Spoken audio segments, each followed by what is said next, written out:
My name is Esen Mau. It didn't used to be.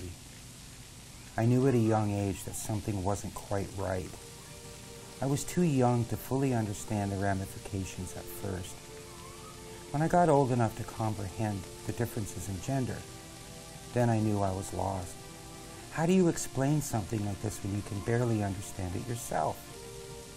Then I made a decision.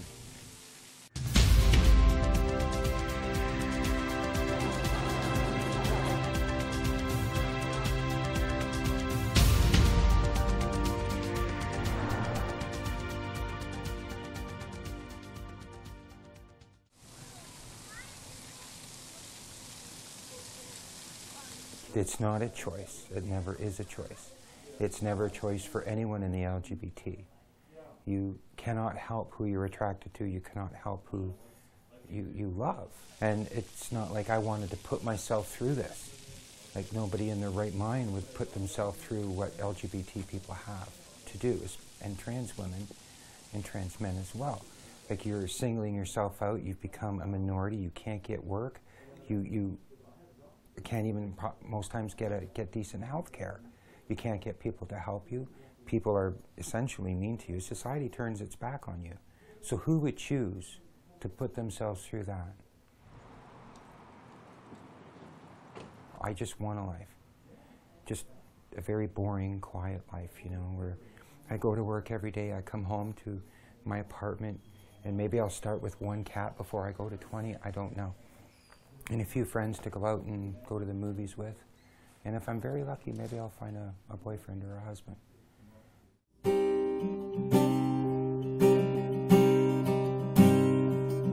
Me and Devin first met, we were genetically self-identifying as females by our birth names, and went through friends, and then he came out actually to me first, and we lived together as roommates for a while.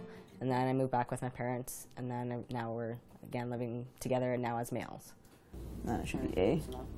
Close enough. We've become best friends. He's like my brother, basically, now. And anyone I explain this to is always like, oh, that's a really unique situation, and that's kind of cool. How you've almost grown together throughout the years. So. And physically. Physically, yeah.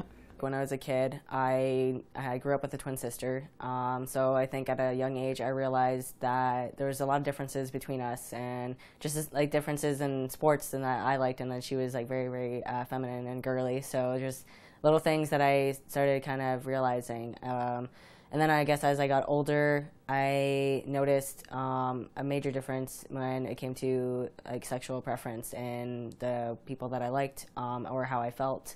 And just things that, I guess, over time just made sense.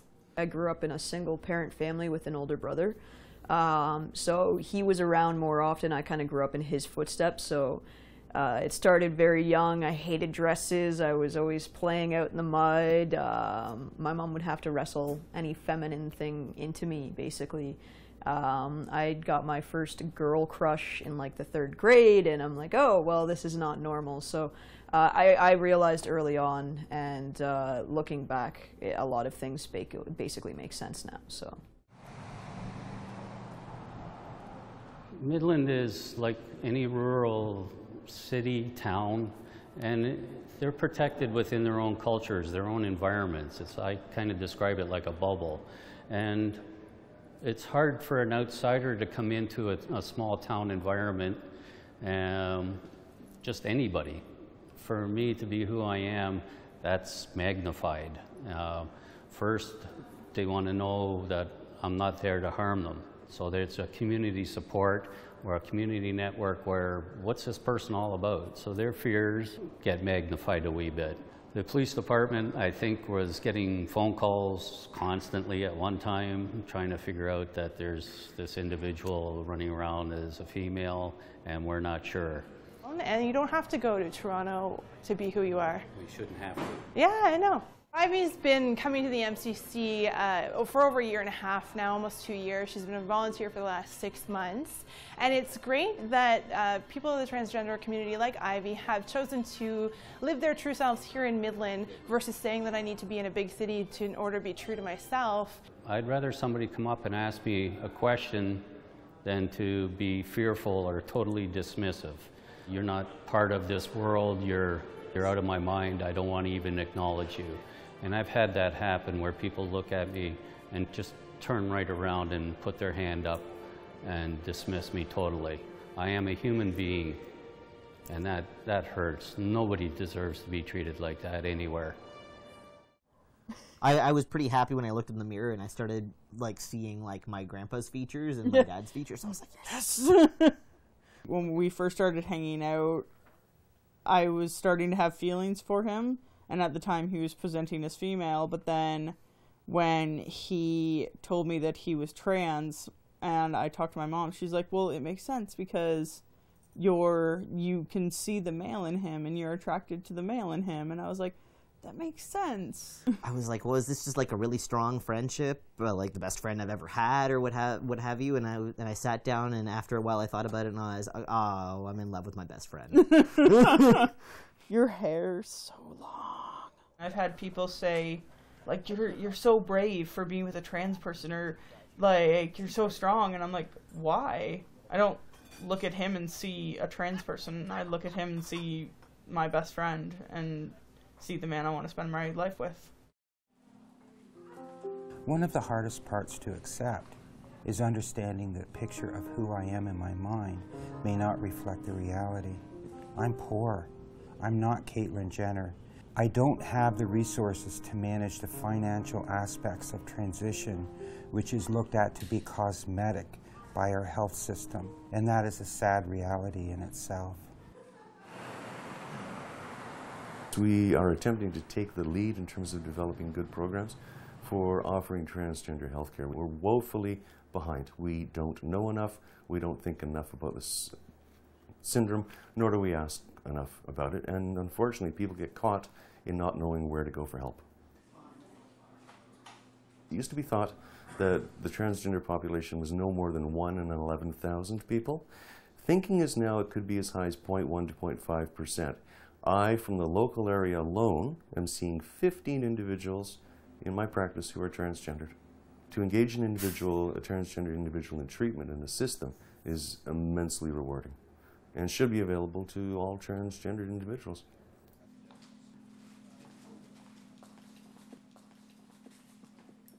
With healthcare providers, I think that some of them need to be reminded that transgendered people may still need to have testing that you might not immediately think of. A trans woman may still have a prostate and needs to have regular prostate screening. A trans man may still have a cervix, may still need to have cervical screening done, Pap testing done. And I think that those are the kinds of issues that, that we still need to think about, is not only what kind of sexual activities are you doing, but what parts are there. And I think that a lot of people are uncomfortable talking about it. They don't really know the right language, and that certainly includes those of us in the healthcare field. Like doctors. Yes, like doctors. The health services are atrocious. They still take my heart and my breathing through a blouse and sweater. For some odd reason, they're apprehensive of touching me, so I'm not sure how they're going to ever do a physical on me. Gender dysphoria, as it currently stands, is still regarded as a mental disorder by the American Psychiatric Association. Meaning, if I'm transgendered, I need a diagnosis to get treatment. My personal point of view, and I know a number of individuals share this, is that being transgendered is simply a variance of normal, not a mental health disorder. Unfortunately, most friends and family pull away from trans people. We realize that we may lose all family, friends, jobs, but we reach a point in our lives when we have no choice, transition or die. So we risk it all and hope for the best. If you don't have support, it's like it can turn really ugly. Like the suicide rate for trans people is unfortunately staggeringly high. I've been lucky. I do have people that support me very much so. You can have a nice salad. There should be some feta in the back right. I come from a single parent, but my mom is very accepting. My older brother kind of took on a fatherly figure. He's very accepting as well, and my surrounding family is extremely accepting, so I'm blessed in that sense. Careful. Yes, Mom. He wasn't very happy, or she wasn't, this is difficult. She wasn't very happy as a girl. But since he started transitioning, Devyn's a lot happier. He's a lot calmer. He's more at peace. And I couldn't be more proud of him, the man he's become. It's like fire station, like a fire department. When I met Devyn, I accepted Devyn for who Devyn was. And regardless of what goes on in his life, I accept him and love him for who he is. It is hard for me when we're talking about the past, when Devyn was Katie. But no, he's 100% Devyn. He's 100% male. And he's my son. So that's the way I view him now. Nice face. You're welcome. As far as being trans go, it's an umbrella term. And there's so many different categories of being trans that it's really difficult. You have to talk to each individual. It's an individual journey, expression, experience, life. A lot of people think going on hormones is going to be like the magic juice. Everything is going to become different and everything is perfect after that. But once you start your transition, it's just you are in a better mental state and you're much happier with yourself, so you can continue on your goals and things start to become better because you have a positive mindset finally. I love the surgery because it's like people think we go in this, like, we go in for one day and come out completely changed, like the sex change surgery. You come out with a beard and a penis and no chest. And I avoided looking in the mirror for years because I couldn't stand it. And when I finally started the hormone treatment first and then got top surgery, so it became like, I'm okay with, like, seeing myself from here up. And then it was like from here down. And I just gotta pretend that this is not happening.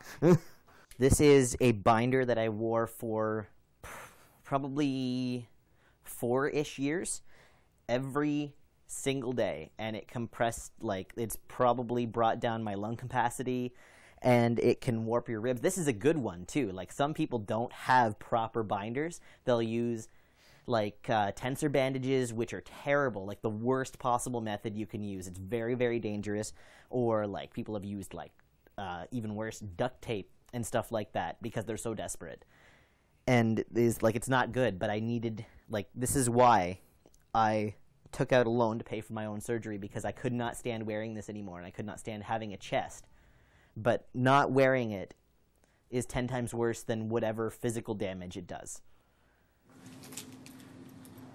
Everybody feels that they need to know what's between my legs. For some strange reason, people think it should be public knowledge. And, you know, if you open up any kind of conversation at all, it always comes down, so have you had the surgery? Do you have a vagina? Do you have this? Do you have that? Like, what's going on down there? And it's very rude. Unless you want to talk about what's between your pants, like tit for tat. One myth that is extraordinarily bothersome is a notion that simply by virtue of being different, these people are potentially pedophiles, for example. Oftentimes, that misperception is out there. One of the other big misconceptions is when you were a girl, people will say, when I was a girl. I was never a girl. People thought I was a girl. You were a terrible girl. I was always a guy, yeah. The one thing about this disorder, if it's severe enough, is that it does not go away. It is a lifelong process. And for some individuals, transition is the only successful solution. You can't talk people out of this. You can't medicate people out of this whatsoever. So my journey has been, as my wife would say, the longest transition in the history of humanity. But nonetheless, I'm certainly known to all of my colleagues, all of my friends, to all of my family as a trans woman.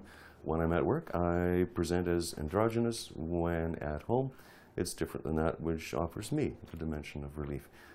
To that end, I can certainly understand what people are talking to when they speak of gender dysphoria. I know precisely what that feels like. How are we going to budget that little? I don't know. It's like an endless. It's an absolute honor and privilege to be able to introduce Marissa to you. This is the skin where I feel at home. My heart lives within this persona, this personhood. This is where I am genuinely feeling all of me, and I am genuinely far happier. Well, I'm going to go this way. I did struggle in the first few years of our marriage because we were living, I felt like a lie. So it was very anxiety provoking because we presented as this like normal, you know, he went out and made the bacon and I was a little woman at home doing the housework. This public persona that was different than the life that we lived at home. So that was very difficult. More than anybody, I have to honor my wife, Anne, who has been incredibly strong and courageous. I sometimes think I derive a fair chunk of my courage from my good spouse, and I'm ever so grateful for that. I truly wish that individuals battling with this state could enjoy equivalent support. It's so terribly meaningful. Judgment is harsh, judgment can destroy, judgment is, at the end of the day, very defeating for people of variation, and that's an important message that needs to be heard. At first, it was very complex. The fear was huge. The first time I actually identified and expressed myself in a public restaurant, I wouldn't go to the washroom. I was just so full of fear of, oh no, oh no, oh no. Today, you always use a female washroom. If I was to use a male washroom, the consequences could be horrendous, horrible. If I go into certain LGBT environments, there are no male-female washrooms, there are just washrooms. Nobody cares. It's not that regimented. When I come into an environment like this, if there's a large crowd and I have a sense where it's going to be discomforting to a lot of the patrons, then I'll go use the handicap washroom, or I'll use the one upstairs. If I'm in another restaurant, I'll just go to the female washroom. I am female. Why shouldn't I go and use the facilities that I feel more comfortable using? So how was everybody's week? Any news stories? Here at the Gilbert Center, a couple of years ago, I was given an opportunity to co-facilitate a gender journey program, and through that course and the people that came to that course, we now have a trans group here that meets every Thursday at 7 o'clock, and it is probably the first major support group for trans people in Simcoe, Muskoka. Yeah, we've been coming here for over 2 years, but it never seems to lose its appeal. One of the few places that I've ever really felt like I belonged was in group. And that's another support system, another group of people that you can talk to and just to help you know that you're not crazy. I have seen people come into my office who are so afraid of themselves and who won't look in the mirror because they hate who they are until they meet people who are like themselves and realize that they're okay and that what they're going through is okay and that they can be their true selves by going through this process. And it's like a rebirth. It's really quite amazing to see someone be their authentic selves.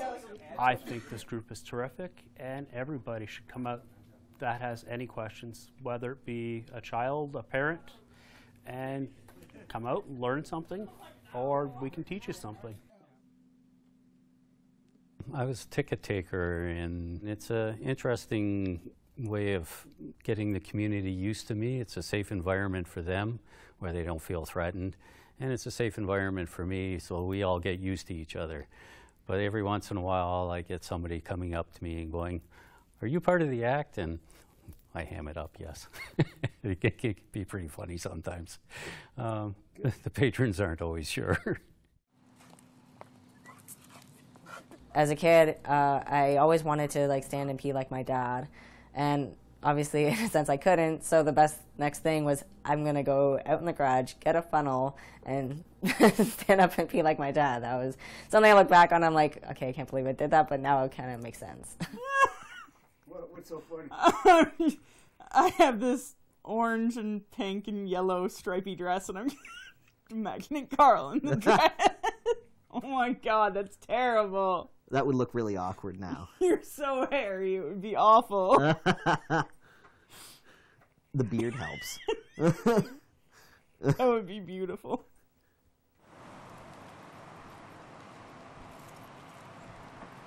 My dad was into aircraft and automotive, and he gave me my own first car when I was 6 years old. There was blocks on the pedals, and I was driving out in the fields and everything. You know, it was a '64 Chrysler. I've been around machinery all my life. I'm a long-haul truck driver too, for instance. I did the long haul from here to Vancouver through the States and back, and I like driving too. But you put me into public transport, and I get trapped on a bus, I go from being very confident to being very afraid. And sometimes I get in fear of my life. You get a bunch of drunk people on there, and they might be totally in their own, but situations can change so rapidly with people who are drinking alcohol or anything else, and the next thing you know, it's pick on the person in the bus time, and it's always usually a trans person that gets picked on first. The bright light is that the younger generation, and I'm speaking towards those who are 15 to 25, seem to have a markedly different attitude, a much more accepting attitude in that respect. So hopefully people will not have to suffer going forward as a consequence of transphobia. In public school, my name was Rebecca until grade 7 when I watched a documentary called Becoming Jazz. And it was about a boy who was born a boy but wasn't a boy, she was a girl. And I watched her transition, and it just made me realize that I wasn't a girl, I was a boy. So I talked to my friends in about grade 8 and my mom, and they were all cool with it, and I just transitioned from there. Where are we going? The college. You want to come? All my friends have been my biggest support group, other than my family. I've never had one friend to not be my friend just because I'm transgender. I don't really care that Derek's a male now because he's still the same person. It's just that his sex has changed. The fact that he was a girl and now is a boy doesn't change who he is in the first place. From years past, it might have been more of a concern because it was non-mainstream, but I think now being more mainstream and in the media, music and TV and movies, all that kind of thing, I think it's become less of a talked about even. I think it's becoming more just part of our societal makeup. My grade 10 year and my grade 9 year weren't the best because I wasn't able to use the women's washroom or the men's, but this year the principal has made sure I'm getting all the accommodations I need. It's really important for us to break down the barriers at Simcoe County District School Board for the trans community. And one of the things we've done is to have students, teachers, and community members work on creating positive spaces for trans students guidebook. And in it, we have information for teachers and administrators and how they can best support these students. And one of the initiatives was to create all gender washrooms in our schools, and we are well on our way to doing that. I don't see the difference between being transgender or gay or a different race or native or anything than being who you are. It's who you are that matters. It's not what you look like or what gender you are, what sex you like. It's just who you are inside. Mostly boys are against it because, well, I get all the girls and they're just jealous of me. But I take your point, time with the family is... To get a friend like Mark is incredible, and now that he feels comfortable here, being MRSA, just polishes our friendship even more.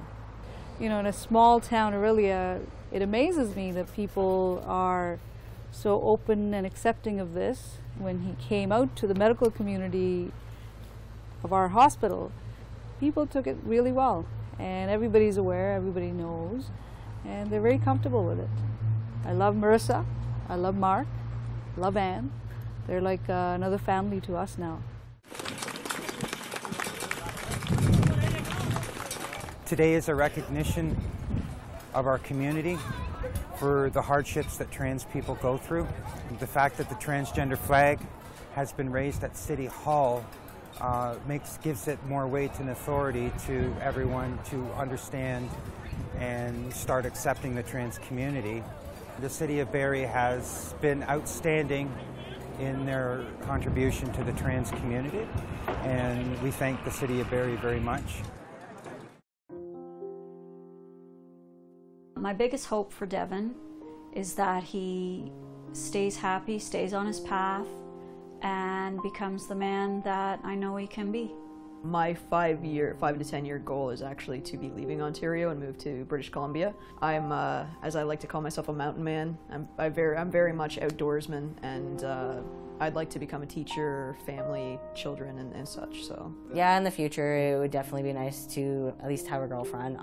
Whether she wants to get married or not, it kind of it's open-minded there. Definitely want kids, you know, to have a house, have a sense of family, just live a normal life more or less. To thine own self be true. It's a wonderful feeling. I don't have to lie or make up excuses or deny who I am anymore. And it's a wonderful feeling. I am who I am. I always remember that saying from being a kid. I am who I am. And it feels good to be comfortable and not have to deny my being. I am no longer disconnected from myself. I'm fully cognitive of me as a human being, and it is a wonderful feeling. This is the love of my life. I don't know where I'd be without her. I wanted to do this documentary for two big reasons. People need to know they're not alone, and if I can help somebody else, then that's what I want to do. And also for the people out there who may not be trans themselves, but have trans family members, or, you know, they're probably gonna meet one of us someday. Trans people are people too. We are your brothers and your sisters and your friends. We have been here in the human race since the beginnings of time. We are not abnormal, we are not freaks of nature, we are not a new fad that has just happened. We're just like everyone else, you know, and we just want to live our lives like everyone else. It doesn't matter the package, it's what's inside. And that's so true. I wish to thank my colleagues, I wish to thank my friends, I wish to thank my family. I also wish others to be aware that they can make such a critical difference in the lives of people by offering support. These people are people, and the solution can be so incredibly simple and so incredibly relieving. Let's be mindful of that. There's an old English proverb that comes to mind when I think of what transgender people like me have to face. It goes, just when the caterpillar thought the world was over, it became a butterfly.